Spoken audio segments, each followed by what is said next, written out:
Was editing the video and the intro was not saved.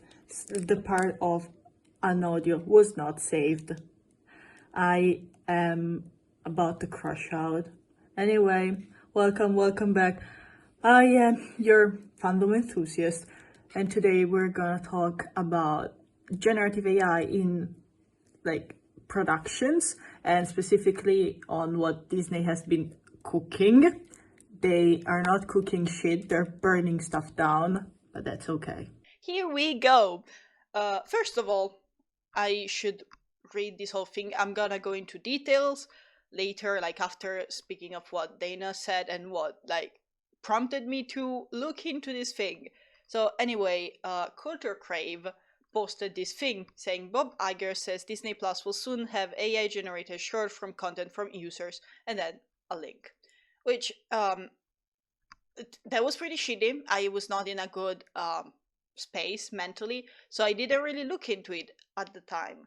And also, I saw it through Dana Terrace, who um, reposted it, like quoted it. I don't know, fucking know, and said, "Pick up a pencil or die." Which, yes.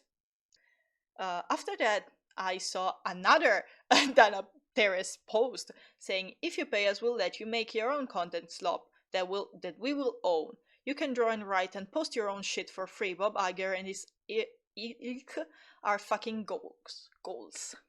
Which, yes, you can create your content.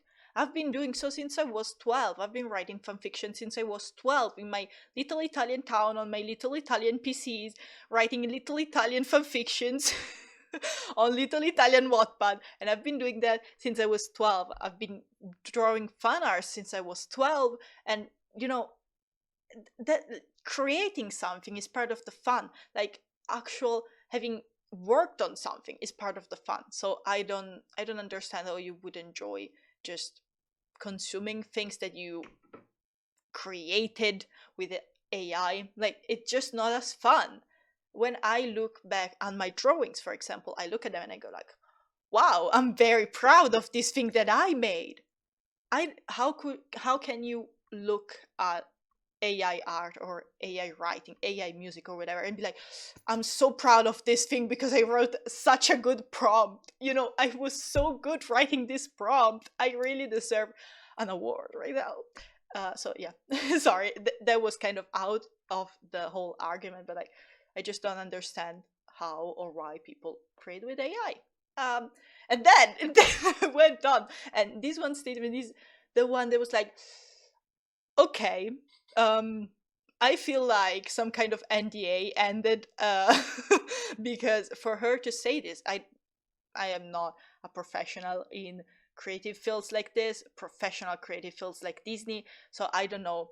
But Dana said, "I'm subscribed from Disney Plus. Spirit Owl House. I don't care. Fuck Gen AI," which it is like a small statement, but at the same time, you have to consider that Dana worked for Disney. Like, she made a Disney Plus show. She made The Owl House on Disney. Like, it's kind of crazy to think that you do something so vicious, then even the creator that made a show and makes money from the show that they made is like, I don't care. Like, fuck this platform. Leave. I don't care. Just you know how far you have to push someone to do something like that, to be like that. And I know Dana at this point has other things going on. Good for her, honestly. Like, um Knights of Guinevere, which is a very good show. If you haven't watched it, go watch it. It, like, the pilot, of course. It's very good, and it has a critic on the whole Disney like environment. It's very in your face about it, and I think that's what we need. We need something that is very clear, because people can't fully pick up on cues anymore. Like, some people can, of course, and I'm not saying that those that can't are dumb or anything. I don't want my point to be mistaken. I'm just saying that we've become so used to bad televisions that, like, has to tell you things personally. Like, the character has to look in the camera and be like, I am a homosexual. I'm holding this man's hand because I am a homosexual that likes men, and I am a man, that kind of things. So I like that the show is in your face while also being subtle in other ways, in other contexts. If you want to pick up on more details, you can, but even if you don't, even if you are not completely paying attention and don't like stop frame by frame to read every little detail, etc., you are still picking up on the theme, right? So that was how I was introduced to this whole thing. So I went back to the original post, the one from Culture Crave, and I was like, let's see what people think. And rightfully so, many people were disappointed. I wonder why, right? I wonder why. In particular, now, like, I'm gonna open small parentheses on this. I know Cyberspark got into controversies. I was not following him at the time, and I did not follow the controversy. I don't know if it resolved in any way. I'm reading this thing that he wrote because I think it's important to the conversation. If he's a controversial figure, I'm sorry. Like, I am not fully aware. If you want to educate me about it, share, I don't know, videos of other people that talked about it, or even, like, I don't know, Google Docs, whatever you want. You can do it. I allow that, of course. I'm just not educated enough to speak on that subject specifically. But I want to read what he said because I think it's important to the conversation. I cannot stress that people are nearly horrified enough with what is about to happen. The creator ecosystem as a whole is about to get nuked unless generative AI is banned. Yes, fucking yes, I would say. In the quotes, reposts, etc., I found two people and like two different projects that I think, like, I've never heard of them. So maybe if you're interested in those kind of things, if you're interested in supporting Kickstarters, like, you know, again, I have the means to do like this little thing, and I don't know if this video is gonna get any views at all, but if it does, and even just one person looks at this and says, oh, you know what, I want to support these creators, then I've done my job, you know. And even if no one ever watches this, I know I had done something, you know, to try and help, even if I didn't succeed, clearly.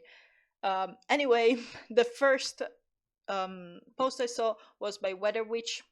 All these kind of things are gonna be in links in the description. That word I couldn't remember the word for description. So if you want to look into it yourself, do so. I'm just gonna, you know, shut them out very quickly. Hey, so I voice in amazing animated productions, and they're made with heart, no AI involved. Support indie animation and human-made art. Also making my own called The Legend of Weather Witch. Which, you know, if you want to support them, go and look into it. The link is in the description. I've also found this Kickstarter. I don't know if the other one has a Kickstarter. I haven't looked into it yet. This one has a Kickstarter that I want to support, and I'm gonna support as soon as I end this video, because, you know, I haven't had much free time yet, but I want to support them because I have the means to. If you have the means to, and if you can, you know, do so. Supporting something or someone is not only like giving them money, just, you know, supporting them by sharing, talking about something. It's still supporting, you know. If you're watching this video, you probably do have the means to support a show in different ways, if not economically, in other ways. Like, that's fair and that's fine. This one says, fuck AI, fuck this, they give some support to actual creators like us. I'm gonna quote this. Two lesbian slice of life romance story filled with angst and human drama, which sounds pretty cool, honestly, and the art style also looks very, very nice. So, you know, it's something, if you want to support them, yeah, link in the description. But in all this beautiful, beautiful hatred for generative AI that I support wholeheartedly, I also found one person, literally one person, that is also a verified user. Of course, it's a verified user that is not against this. So cool, so good for you, man. Sucking on that $1,000,000 dick so hard you're choking. Movie Madness said, I'm not gonna censor the names because these, you know, these posts are public. Don't go harass this person specifically, but like everything they're doing is public, so I don't really care to like protect their identity. It's not a private conversation, it's all public. Here's an idea. How about you guys stop going to war with studios because you are going to lose every single time? This war on AI is fucking stupid, especially given 9% of technology needs AI to work. This whole thing is a lot of bullshit, and it's just the first paragraph. Number one, how do you think we should show our, hatred for things? Because we are allowed to dislike something, and we are allowed to express that hatred, that dislikeness, especially when it it literally threatens so many careers field that are all artistic. And there is a wider conversation on why people don't value art that much, because they don't consider art to be a real job. Like, the amount of times I got into fights with my mother because I said I want to be a writer and I want to be an artist. Like, my dream would be to be like a light novel author, or like a comic artist, author, whatever. And the amount of times she told me, oh, that's just an hobby. So, in the majority of people's head, art is not a real job. So that's one thing. Okay. Secondly, boycotting is one of the most used and probably most effective ways to hit something like Disney, because I can't go into the Disney studios and convince people to, like, convince the CEO to be like, don't use AI, please. Please don't. Please pay your artists a right amount of money, and please don't use AI, because that's bad for the planet and the people that are creating the things you're selling. I can't do that. And even if I could, like, what am I, single person, gonna change? While boycotting is a bigger amount of people being like, we are tired, we are fed up, and we are not gonna support this bullshit anymore. We are gonna stop, engaging with Disney products. We're gonna purate those things, because who fucking cares? Like, in the case of the Owl House, the literal creator said, like, go ahead, guys, like, do whatever. I don't care. And I think most artists are not selling their soul for AI. Most real artists, and if you're a Clanker lover, whatever, like, I don't know, you're unsalvageable. Also, oh my god, the everything works with AI, blah blah blah. I hate it. I hate it so fucking much, because I've done some programming as well. I've done so many things. I am like a pool of useless information. I do so much stuff and I am not good at any of those things. Anyway, yes, most things use AI, but there is a difference between, like, gaming AI and generative AI. One time, for a school project, I studied biology. First of all, I studied biology, right, in high school, and now I'm studying languages and literature. When I was studying biology, we also had some courses on, like, mechanic, robotics. My brother is doing robotics in school. Like, he did my same institute. It's an Italian thing, same school name, different subjects and all. But he studies robotics and stuff like that. I did some stuff on that, not as much, because again, biology is not. But I've done some coding also in my free time. Sometimes I like to code, because why the fuck not? It's something. It keeps me occupied. Yes, video games use AI, but it is not generative.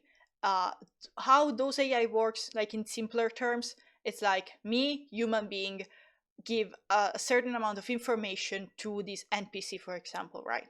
And when the player interacts with them, these NPCs know how to react because of the information I gave them. So yes, technically they're working on their own, so they're artificially intelligent because they know how to react. They know how to react. But I am the one that told them, yes, if the player hits you, you have to hit back, for example. Or if the player gives you money, you have to give them a fucking map. I don't know, right? Because me, like, as a coder for the game, told the game how to operate. Again, while studying biology, there was this, I don't remember when exactly, but there was this famous thing that happened. Like, someone, a doctor, did a long distance surgery, right? And they used a robot to do that. And of course, that robot was, like, had artificial intelligence in it, right? But it wasn't the robot doing it, and it wasn't generating a pattern on how to cut the patient up. It was a human being controlling a robot. If you need more examples, I once built a bot that, like, this was for school as well, but it doesn't really it's not about biology or anything. So I built this bot to show where different kind of restaurants were in my town, right? So I had to build this artificial intelligence sort of. I didn't really build it, I just coded into it. But like I had to take all the informations and then use like keywords to connect dots, sort of thing. Like if you wrote in this like AI assistant, and it's not an AI assistant, more like a chatbot assistant.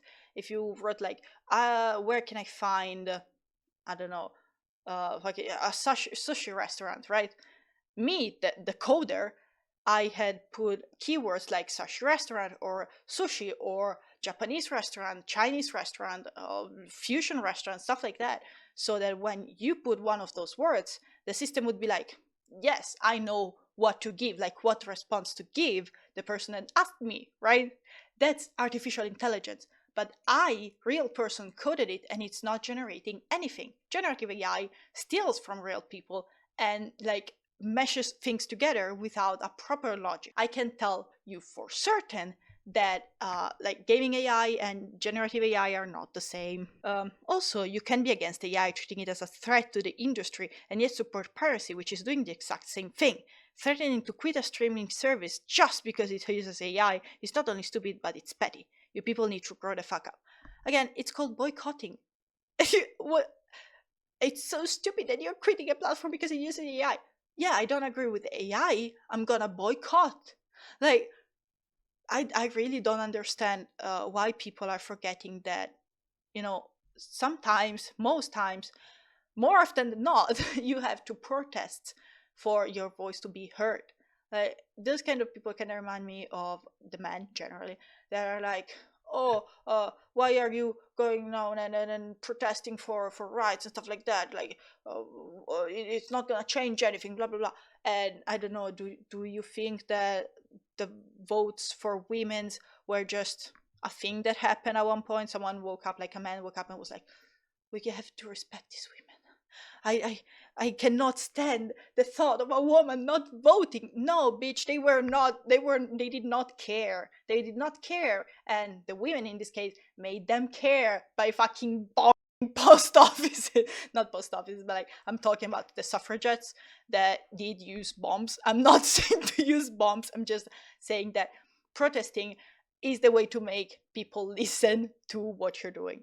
I hope this is not taken as like a terroristic threat or anything. I'll have to censor some things because I don't want my channel to be nuked just because I use metaphors. Now I'm finally gonna read the article. I've been put this aside for too long because I hate this article. Like I've read it 3 times already and it's worse every time. Disney Plus to allow user-generated content via AI. Disney CEO Bob Iger hinted at productive conversations with unnamed AI companies that would protect IP but add new features to the studio's flagship streaming service.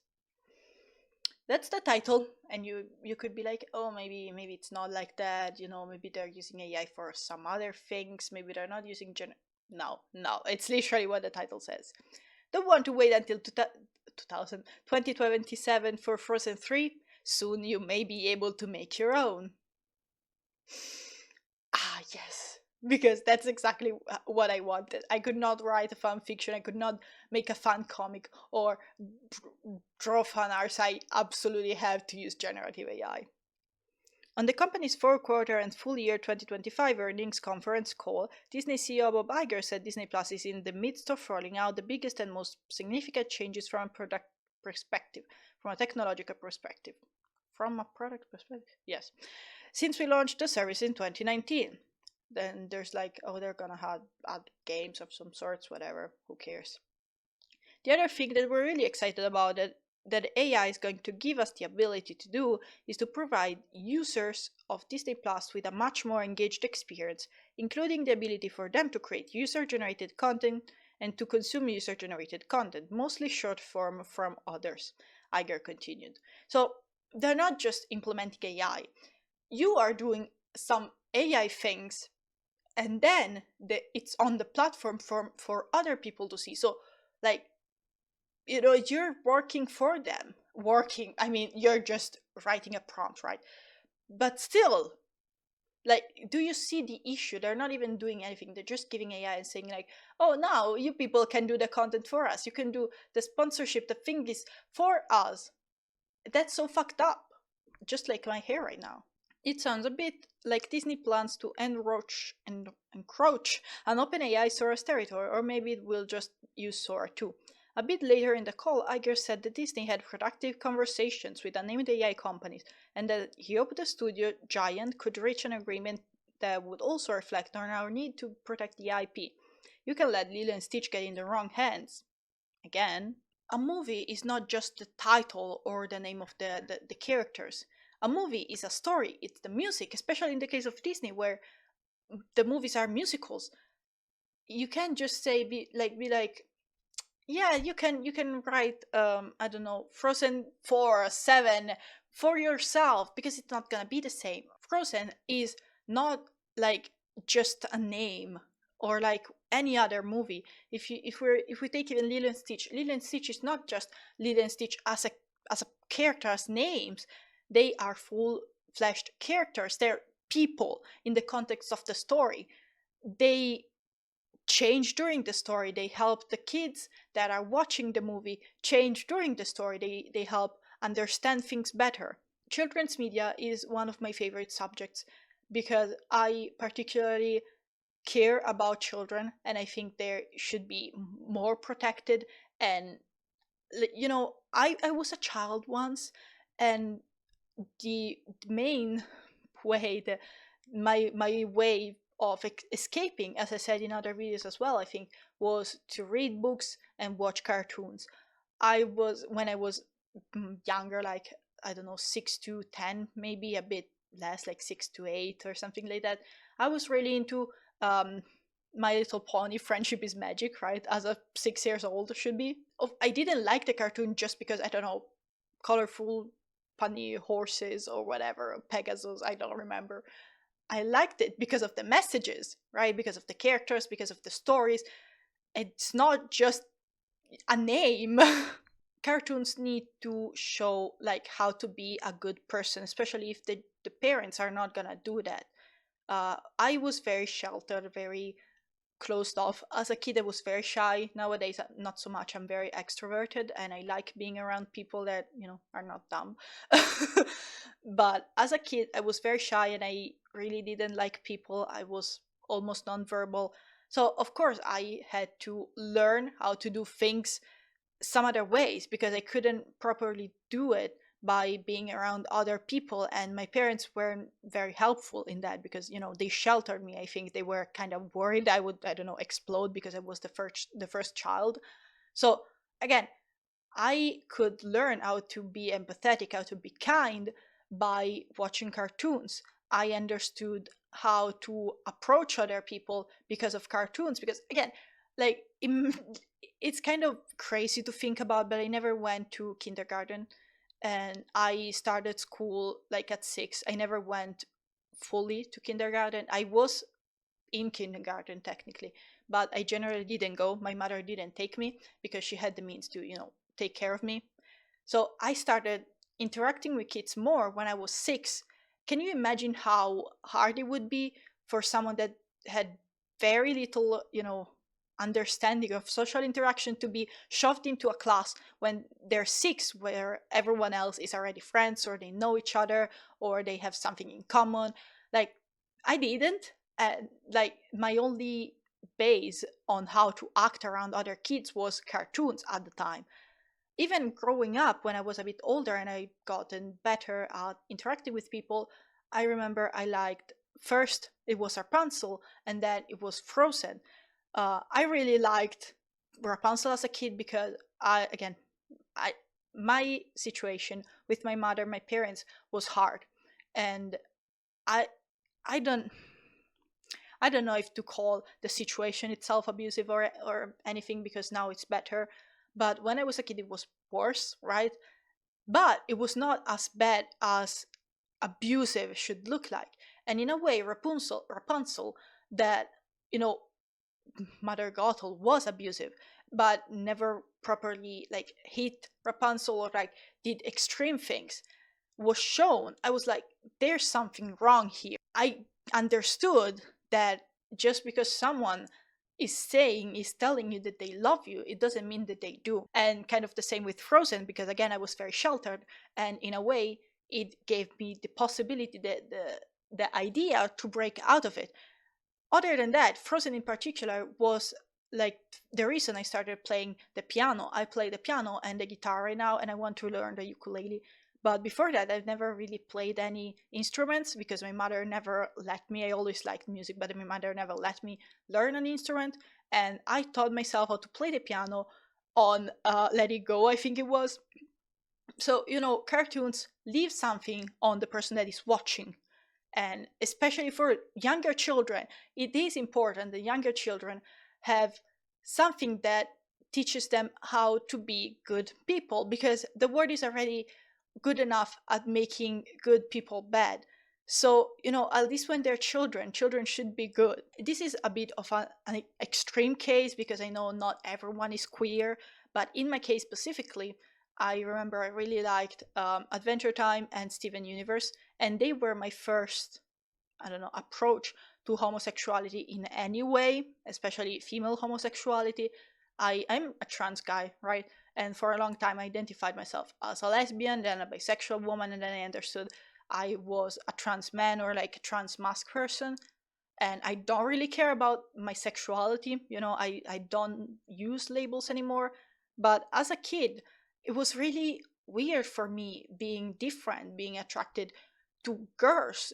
Like everyone, like all my female friends, because I had all female friends, liked a boy, or they had a crush, they had a boyfriend, and I was like, I don't want that, I don't care about it. And I like, now that I'm grown up and I know better, right, I think back and I know I had crushes on other girls even when I was really really young. Like, I think my first crush on a girl was when I was 6 or 7, and I never understood it. Once I understood it, I still didn't fully comprehend it, because I was like, why am I the only one? Why there is no one else like me? Then again, in cartoons I could find that that push, that thing that was like, this is not weird. Like, yes, maybe I'm the only one here, but I'm not the only one in the world. uh I never had trans representation in cartoons as a kid, but I know I've watched the then Paranormal Park, and I'm really fucking pissed off that they canceled it, because that was a really good show, and I know if I had watched it as a kid, I would have felt so much better knowing I could be a guy, that I did not have to be a girl just because I was born one, just because I was assigned a girl at birth, a female at birth. So cartoons are like, help children develop, of course. And what are children developing into if all we feed them is fake content made by content farms or AI generated? What are they growing up to be? If all we consume is fake, how can we say we are not fake ourselves? We are not doing anything, we're not thinking, we are not growing, we are not changing. What are we doing? Me personally, I can never see myself doing something that will harm the planet so bad that would make it like inhabitable, not not livable in for like my grandkids. And sometimes I talk about this with my father, and I often cry about it because these things really kind of piss me off. But like, can you really just do things and know that they're ruining the planet and be okay with it? Because I can't. Like, you can just use AI and destroy the ecosystem and be like, whatever, I won't be around when the consequences will catch up.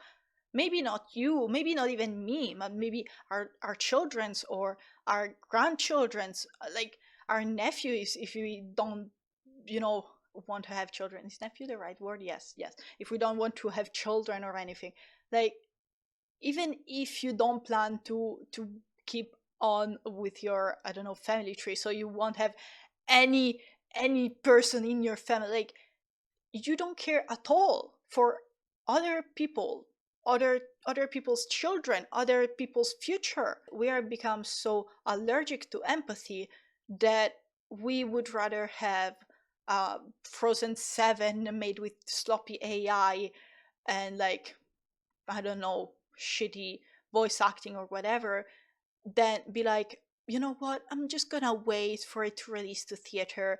I don't want peoples to die because I wanted Frozen 7. On this note, I found this is kind of like out of context, but this is kind of funny, and I wanted to end the video on a nicer note again. So Vine is being like rebranded, and I saw this post on Popbase.